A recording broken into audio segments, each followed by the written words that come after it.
redes sociales no hay temas ocultos. Las noticias salen a la luz, se viralizan y se esparcen como pólvora. Eso en Cuba tiene varias lecturas, Duani, pero yo creo que una fundamental es que las redes sociales se han vuelto una herramienta para interpelar a los funcionarios públicos, porque muchas veces cuando los sucesos se conocen en las redes, entonces es que se actúa. En este sentido, en las últimas semanas tuvimos la lamentable difusión de la situación de los niños durmiendo en los jardines del Hotel Matum en Primera y 70, en Playa. Fue uno de los sucesos más comentados en las redes sociales. Y a ese tema nos vamos a acercar, pero yo te propongo leer algunos comentarios en Facebook al respecto de este asunto que se viralizó en las redes sociales. Dicen los internautas: cuando hay una familia buena, amorosa, preocupada, ningún niño sale de casa a buscar nada, aunque haya carencias. Eso lo sabemos muchas personas. Por ahí hay que empezar. A trabajar, a profundizar en las causas. No permitir la normalización de situaciones parecidas es una urgencia política. Creo que aunque es muy difícil, aún estamos a tiempo de no perder el control como sociedad del bienestar de nuestros niños. Cualquiera de estos niños debe haber sufrido daños psicológicos difíciles de reparar. No importa de qué municipio son, dónde está la familia la cual debe jugar su papel principal y dónde están los organismos rectores y las organizaciones de masas. Debemos cerrar fila entre todos y no permitir que estas cosas ocurran. ¿Cómo puede pasar que los niños no asistan a la escuela y nadie los reporte? Que estén hasta altas horas de la noche en la calle y sea desapercibido por menores. Estamos en Cuba y los niños son prioridad. La familia es la solución. Nadie que quiera a sus hijos o a cualquier niño se despreocuparía a tal extremo. No hay justificación. Y el último comentario con el que quiero cerrar estas lecturas.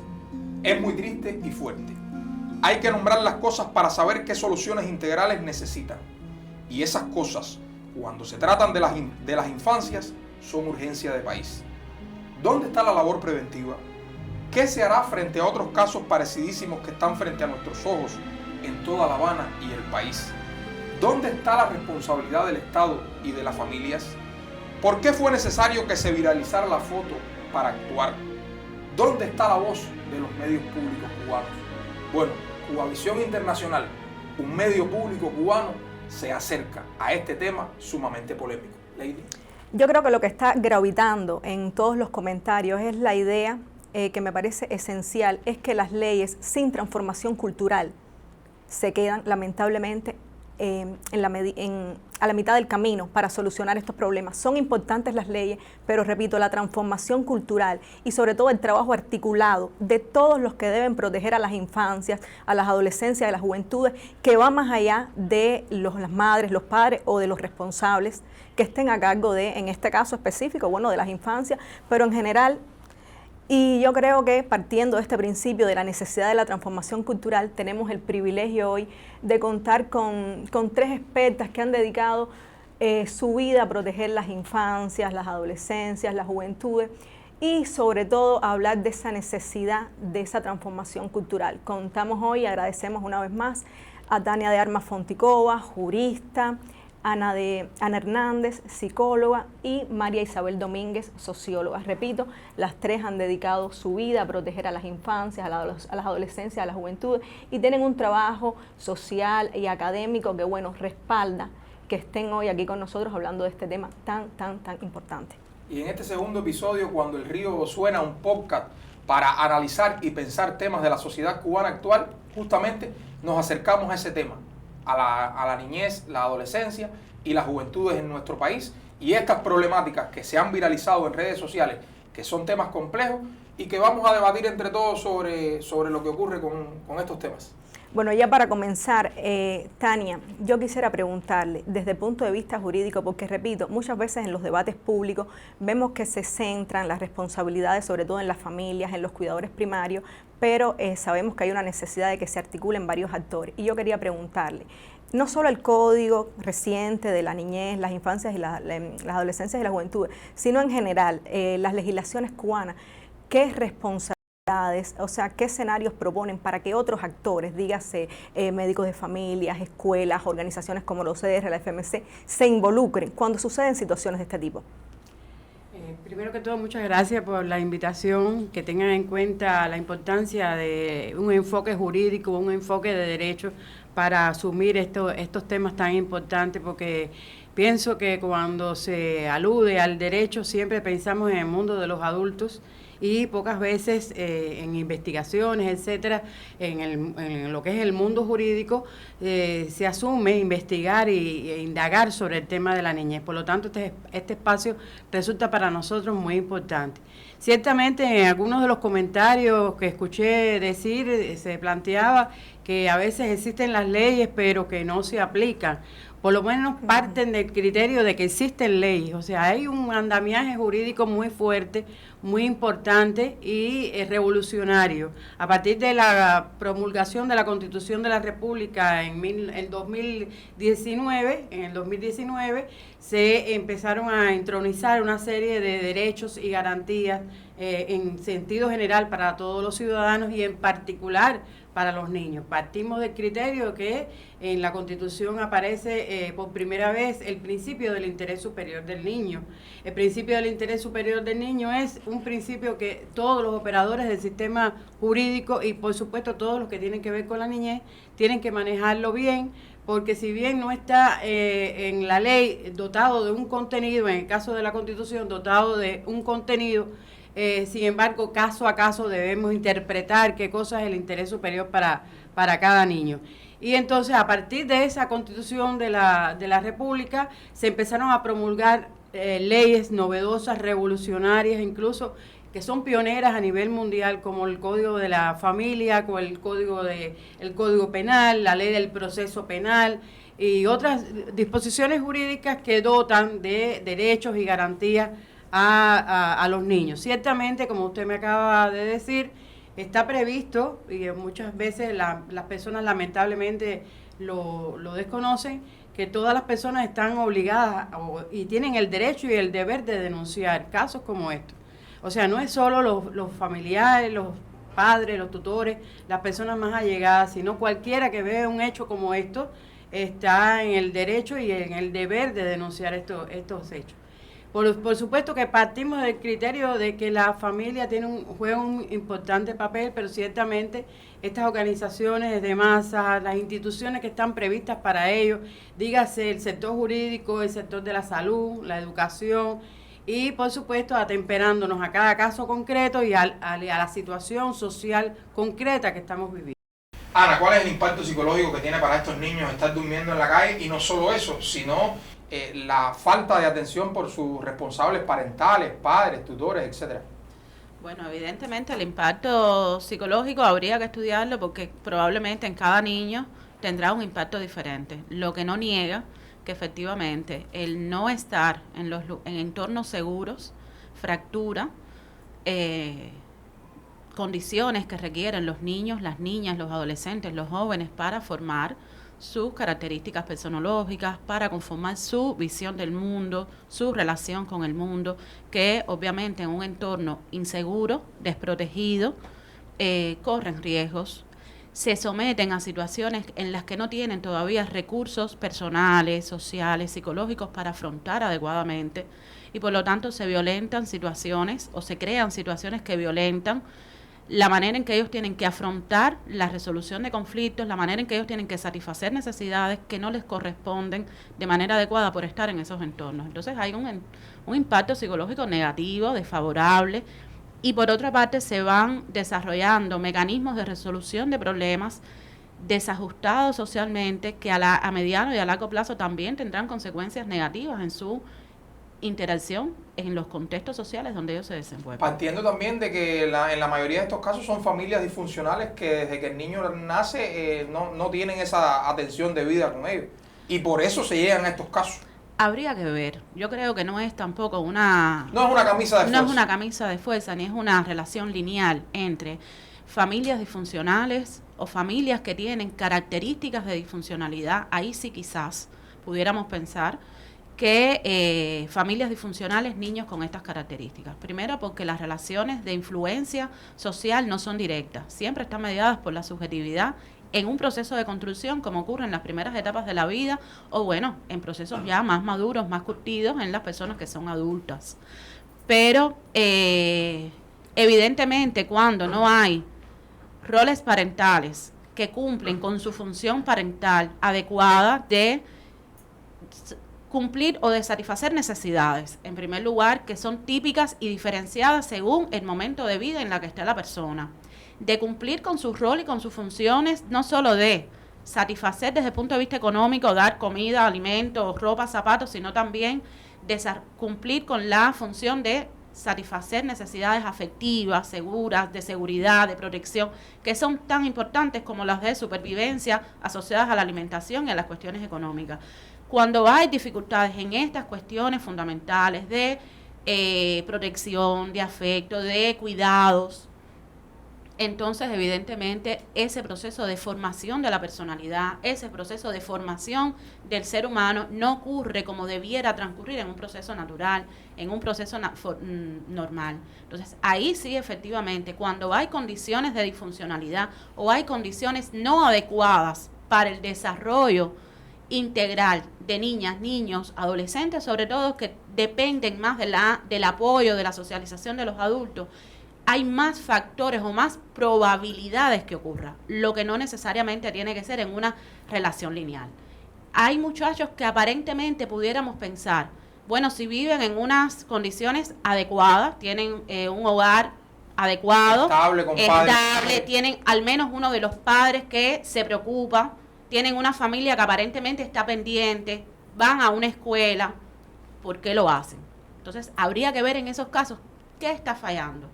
No necesariamente es igual en todos los casos, sino quizás ya tuviéramos el problema resuelto. Claro, y el problema permanece desgraciadamente. No, y sobre todo hacer énfasis, me gustó mucho eso que ustedes decían, que a veces asociamos estas situaciones directamente con familias disfuncionales o lo que en el común cultural de Cuba se reconoce como disfuncionalidad. Y yo creo que ha quedado claro con su intervención que hay situaciones, tal vez no de esta índole, pero en todas las familias, incluso en las que aparezcan, que pertenecen al círculo de familias más normativas, se pueden dar situaciones de violencia de todo tipo, porque estamos tocando aquí casos extremos, pero hay otras situaciones que quizás no son tan extremas que también se dan.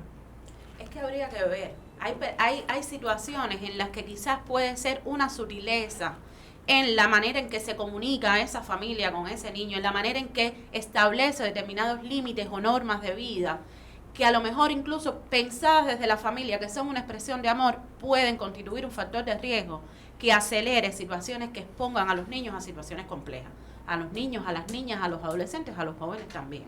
Entonces, habría que ver en cada caso.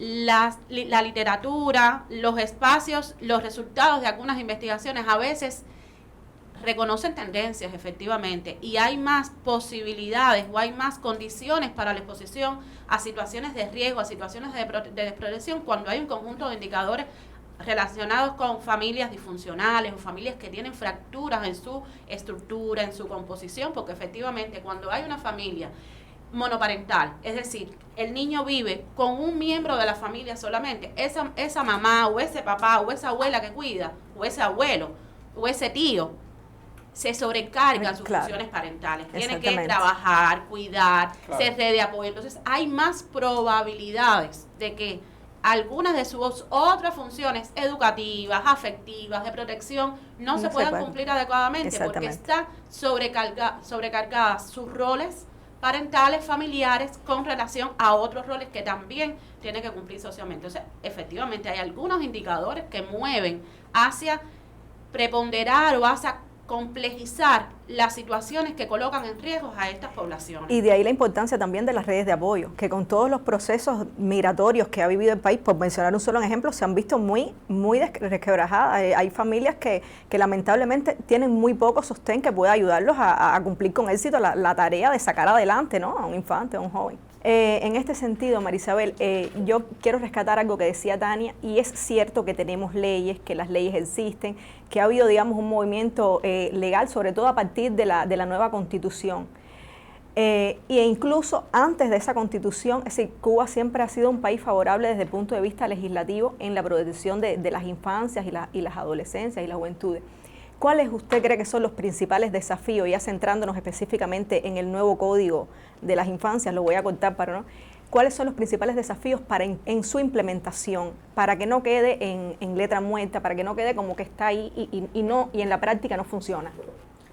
Sí, bueno, Efectivamente, como usted dice, en Cuba, prácticamente desde el inicio del proceso revolucionario, se establecieron un conjunto de leyes, normativas jurídicas, planes, programas de atención, de protección, de promoción de las infancias y las juventudes. Incluso Cuba, por ejemplo, tuvo un primer código de la niñez y la juventud en el año 1978, que en su momento fue pionero en la región latinoamericana y caribeña, pero los tiempos van cambiando y precisamente con la complejidad que va adquiriendo la sociedad cubana, con la aparición de situaciones nuevas, de contextos socioeconómicos, políticos, culturales que van modificándose, pues ha sido necesario, por supuesto, reajustar toda esa normativa. Y que, como decía Tania, a partir de la nueva Constitución, en el año 2019, pues todo ese proceso se ha ido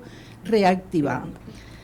El Código de la Niñez, las Adolescencias y las Juventudes, que acaba de ser aprobado y que será ya de conocimiento público a partir de enero del año 2026, bueno, de conocimiento público no, entrará en vigor porque de conocimiento ya ha sido en todo el proceso de debate y de consulta, claro, pero entrará en vigor en enero del 2026. Ese código es, digamos, la continuación de un proceso previo que fue la aprobación de la política integral de niñez, adolescencias y juventudes que se aprobó en el año 2023. Política que reconoce cuáles son todas las necesidades, cuáles son todas las complejidades que hoy rodean a nuestros niños, niñas, adolescentes, jóvenes y que el país necesitaba, digamos, plantearse una política, una estrategia para tratar de alguna manera de atender todas esas necesidades. Y en ese marco, una de las recomendaciones, uno de los objetivos de la política fue precisamente actualizar ese código, crear un nuevo código. Ese nuevo código, por supuesto, es una ley, como decía, y como decían incluso los comentarios, bueno, la ley puede existir y no necesariamente aplicarse. Pero en la medida que se trata de una ley, digamos, que objetivamente toca los principales problemas, necesidades que tienen hoy nuestras infancias, nuestras adolescencias, nuestras juventudes, lo hace, digamos, más factible de que sea realmente implementable, aplicable y de alguna manera también... Y lo reconoce, que es importante. Y reconoce esa importancia y crea un instrumento jurídico que da la posibilidad de que eso realmente, digamos, tenga las condiciones para que se pueda crear. Por supuesto que tiene retos de implementación. En primer lugar, usted decía al inicio, el primer reto es cultural, porque puede estar todo pautado. Que si no hay una apropiación. Que si no hay, digamos, una apropiación, un conocimiento, y eso no logra transformar valores, normas de comportamiento, no logra transformar esa psicología social de cómo enfrentar esos problemas, realmente la ley puede quedarse en norma escrita y no aplicada. Que las redes han mostrado la parte fea del asunto, o sea, dando a conocer que existen situaciones y casos críticos que hay que combatir. En ese sentido, las redes han ayudado. Sí, lo que pasa es que precisamente entre los retos está dar a conocer todo el arsenal de posibilidades que brindan esos instrumentos, la política, el código, para que solamente no funcione cuando haya una situación crítica. Claro, para que no se llegue a eso. Para que no se llegue a eso, porque precisamente la política y el código lo que está es buscando llegar justamente a garantizar esos entornos protectores y seguros de los que hablaba Ana. Es decir, que nuestras infancias, nuestras adolescencias y nuestras juventudes puedan contar con esos entornos seguros, que dependen, por supuesto, del entorno familiar, que dependen con mucho peso del entorno escolar, porque hay una responsabilidad también de las instituciones educativas en nuestro país.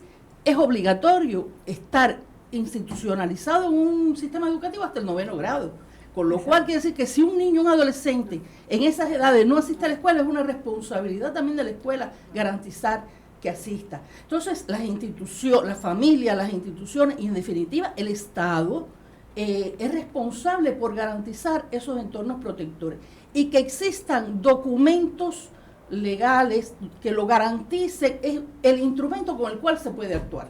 O sea, si no existe la ley es muy difícil también poder actuar. La ley garantiza que eso se pueda cumplir, pero evidentemente hace falta, en primer lugar, esa transformación cultural y hace falta conocimiento. Por eso yo creo que el papel, uno de los retos importantes, es el comunicacional. Cómo hacer llegar esa información, ese conocimiento, que no sean las redes sociales solamente llamando la atención sobre los casos críticos, sobre los porque casos... se convierte también en un boomerang. Exactamente. Entonces yo creo que hay justamente los retos, y por supuesto hay un reto que no podemos obviar, que es el contexto económico que vive nuestro país, y que ese contexto económico impulsa a que muchas de esas dificultades se expresen, se manifiesten y sean difíciles también de erradicar. Se hablaba de familias disfuncionales. Bueno, ese es un concepto un poco complejo, porque esa disfuncionalidad muchas veces pasa también por situaciones económicas difíciles de la familia que no dependen directamente de una voluntad de solución. Entonces yo creo que hay un conjunto de retos que son desde los estructurales, objetivos, económicos, pero que tienen un peso muy importante, lo educativo, lo comunicacional, para lograr ese cambio cultural que es central.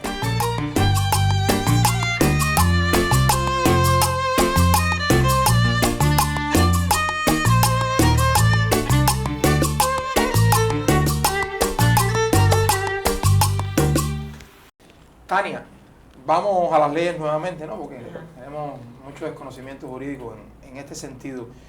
Se han dado casos, desgraciadamente, en nuestro país de incluso muerte de niños por maltrato infantil, algo realmente muy doloroso. Ante casos excepcionales como este, ¿las leyes cubanas tienen previsto el acogimiento temporal o permanente de niños en esta situación de desamparo o riesgo vital para su futuro? Sí, por supuesto. Las leyes tienen previsto todo tipo de situaciones, medidas cautelares, que implican también el apoyo por parte de los familiares. Digamos, si en este caso los maltratadores son los padres, pues el niño puede quedar al cuidado de otros familiares, el abuelo, la abuela, el tío, etcétera. Y en caso de que tampoco existan estas personas, el Estado tiene que asumir el papel también de protector, de cuidar de ese niño que ha quedado prácticamente desamparado. Y por supuesto la exigencia de las responsabilidades, ya sea en el orden familiar, laboral, administrativo o jurídico penal, que ya sería la última instancia para esas personas que han incurrido en esa. Lo que hace falta, como decía la doctora María Isabel, es que se conozcan esos mecanismos de resguardo, de protección de esos niños, que se conozcan las vías que se tienen para eso, porque se hablaba también de que se conocen estos casos a partir de las redes, pero de las redes a partir de una denuncia oportuna de personas que están grabando una situación, pero que están grabando, pero no están ayudando, no están colaborando con esa situación, que están etiquetando al muchacho, que lo están estigmatizando, porque aparece su cara, aparece su imagen, su identidad, y esto puede ocasionarle daños personales también. Entonces, la psicóloga también hablaba del impacto psicológico que puede tener en estos muchachos estas situaciones, pero yo pienso también que no es solo el impacto desde el punto de vista psicológico y jurídico de su protección, sino también de cara al futuro. Estos muchachos muchas veces que se acostumbran a transgredir las normas jurídicas, normas que, bueno, hoy día están durmiendo aquí, otro día están en otras conductas inapropiadas socialmente, y el día de mañana pueden estar eventualmente también incurriendo en delitos. Incluso en este caso de estos niños, conozco por una psicóloga amiga que se han creado grupos multidisciplinarios, se han recogido a estos niños que pernoctan cerca del hotel en 4 o 5 ocasiones, se le devuelven a los padres y los niños nuevamente al otro día van para allí. Incluso los padres han recibido multas, han recibido sanciones, pero los niños lo siguen haciendo y siguen durmiendo ahí. Y lo otro, Duani, perdóname, y es que también yo creo que nos está faltando un eslabón en la cadena de prevención, porque estas situaciones que estamos poniendo, las estamos poniendo ya, digamos, porque llegaron a un punto límite, la muerte de un niño, que están en un jardín de un hotel durmiendo, pero antes de eso hay un proceso. Nadie se levantó un día y llegó a un jardín a dormir. Generalmente muy pocos niños que son víctimas letales de maltrato se murieron del primer golpe. Hay un antecedente ahí sobre el cual no estamos trabajando y muchas de las cosas que están pasando se pueden evitar. Para eso están las leyes y para eso es la transformación cultural también que habrá la doctora María Isabel, porque no podemos seguir viendo las cosas ya cuando ocurrieron, si se puede actuar antes. Ahí yo quisiera apuntar a algo importante y tiene que ver con que muchas veces el problema está en que nos concentramos en definir como problema lo que vemos. O sea, el problema lo definimos a partir del problema ahora que está sobre la mesa. ¿Cuál es? Que hay niños durmiendo fuera de su casa, en una institución. Porque ahora mismo se dijo que era en un hotel, pero podía ser en un parque, podía ser. O sea, el problema es que hay niños que están durmiendo fuera de su casa en un lugar desprotegido. Y asumimos que ese es el problema. Y esa es la punta del iceberg del problema.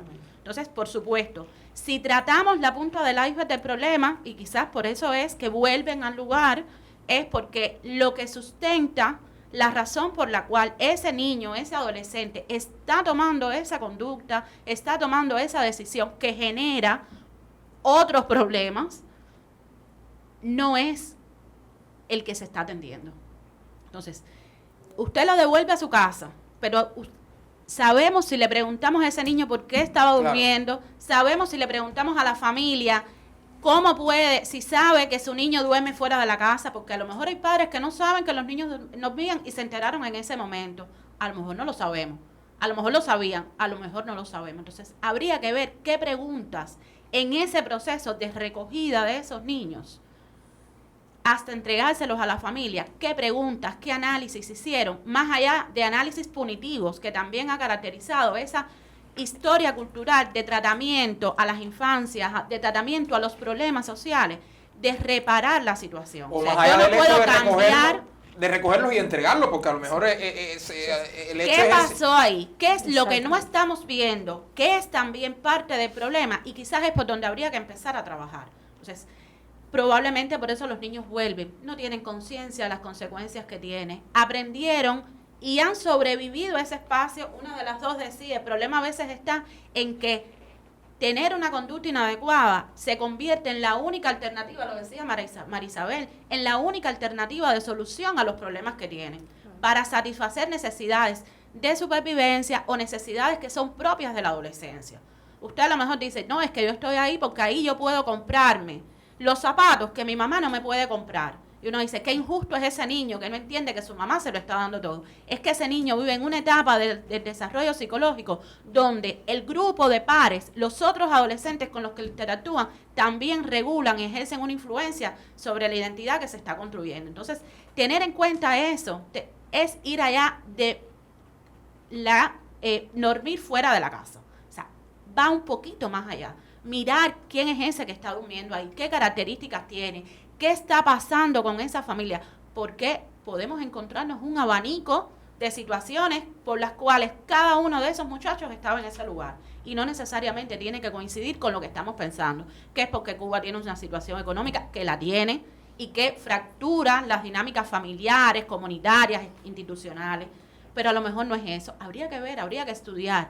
Y muchas veces nos quedamos en que resolvimos el problema porque creamos condiciones para recoger a los niños y llevarlos o a sus casas o a otras instituciones. Pero las condiciones que desencadenaron eso sí. Pero igual. Lo que genera entender el mecanismo que está en la base de ese comportamiento, que es ahí yo voy porque ahí yo resuelvo, porque ahí yo satisfago, porque ahí yo encuentro lo que no tengo, muchas veces no nos enteramos de eso. Entonces, habría que empezar por buscar cómo yo voy a resolver eso que está debajo de ese fenómeno que estamos viendo y que hoy incomoda y que hoy molesta porque salió al espacio público, pero que no y que quizás existía como decías tú el día anterior a que se hizo la foto. Sí, Exactamente. a mí me gustaría, sobre eso que acabas de comentar, de que a lo mejor existía antes. El problema es que justamente, supuestamente nuestro país tiene todos los mecanismos para, digamos, contrarrestar que situaciones como esas se produzcan. Lo tiene en términos legislativos, lo tiene en términos institucionales, existen las comisiones de prevención que ahora han cambiado su nombre, pero que justamente tenían esa función, tienen las organizaciones sociales, bueno, por supuesto tiene un sistema escolar amplio. Entonces, supuestamente está todo preparado para que situaciones como esa no ocurran. La pregunta entonces es ¿por qué eso no funciona y por qué se espera a que haya una situación límite que se dé a conocer? Porque esa no es la primera vez que hay niños durmiendo o pidiendo o haciendo prácticamente su vida en determinados entornos que no son los entornos familiares, escolares, no son los entornos adecuados. Sabemos perfectamente que hace mucho tiempo, alrededor de los hoteles, alrededor de las instalaciones turísticas de cualquier tipo, alrededor de las tiendas, alrededor de un conjunto de espacios, digamos, luminosos, donde hay determinados ingresos, donde hay determinadas posibilidades, hay personas, y dentro de esas personas hay niños, niñas, adolescentes, jóvenes. Lo que pasa es que entonces, ¿por qué hay que esperar al momento con ese límite y además a una denuncia pública de ese tipo para que entonces todos nos enteremos de que hay ese problema? Yo creo que los medios cumplen un papel importante en no llegar tarde al asunto. Los medios cumplen un papel importante, pero toda esa estructura que está montada cumple un papel importante. Y tiene que articularse. Y tiene que articularse, porque justamente uno de los elementos que supuestamente hemos intentado con la política se llama política integral. ¿Y por qué ese nombre? Porque no es simplemente por una cuestión de redacción, es porque ese trabajo tiene que ser integral, porque el trabajo es sectorial, el trabajo es fragmentado. Esto me toca a mí, esto le toca al otro, y al final el ser humano no es ni de uno ni de otro, es integral. Entonces, si estos problemas, no, estos los atiende educación, no, aquellos los atiende salud, no, de esto tienen que hablar los medios. Si al final no hay una articulación integral para enfrentar los fenómenos sociales, evidentemente esos fenómenos sociales van adquiriendo unas magnitudes que hasta que entonces no alcanzan esos niveles, no es que se les presta atención. Yo creo que precisamente, por ejemplo, en estos temas en particular, el código establece mecanismos, el código tiene un sistema de, digamos, de atención y protección de las infancias y las adolescencias. Y tiene un sistema de atención y promoción de la participación de las juventudes. Es decir, tiene un sistema, y ese sistema significa que hay subsistemas, instituciones, mecanismos, políticas, programas, y que todo eso que está escrito tiene que llevarse a la práctica y tiene que funcionar. Porque el gran problema es que todo está establecido, pero luego o no funciona, funciona a media, funciona fragmentadamente, sectorialmente, y eso necesita un funcionamiento integrado, articulado, y que todos, desde los ciudadanos y ciudadanas hasta las instituciones, asumamos la responsabilidad que nos corresponde. Porque lo que decía Tania es muy importante. ¿Cómo hemos sabido de esto? Porque hicieron unas fotos y las pusieron en redes. Y la cuestión, esas personas que hicieron las fotos y las subieron en redes, hicieron otras acciones realmente para prevenir o para enfrentar el problema. Solo lo expusieron. Entonces, exponer el problema no es la solución. Bueno, evidentemente es una denuncia que está bien. Sí. Sacó a la luz el tema y permitió que se hablara de ello y que se dieran pasos, pero esa no es la solución. Exacto. Y precisamente muchos de los problemas no siempre se sacan con la mejor intención. Se sacan justamente para magnificar problemas que existen, porque con igual medida no se sacan las otras cosas positivas que sí se hacen. Y tampoco es la solución llegar y decir, bueno, están en Playa, pero no son del municipio de Playa, son de 10 de octubre, o son de Centro Habana, o son de La Habana Vieja. No importa dónde sea. No importa dónde sea. Son de Guantánamo y vinieron a La Habana. Porque precisamente, ¿por qué están allí? ¿Y por qué no están el 10 de octubre? Porque el 10 de octubre no está el Hotel Muti. Entonces, por eso, si quieren ir a un espacio luminoso, a un espacio donde hay recursos, donde hay la posibilidad de obtener lo que están buscando, se tienen que ir a donde lo. Y entonces, si no hay articulación, pues vamos a estar todo el tiempo en estos debates estancados. ¿Quién debió? ¿Quién no pudo? ¿En dónde cae la responsabilidad?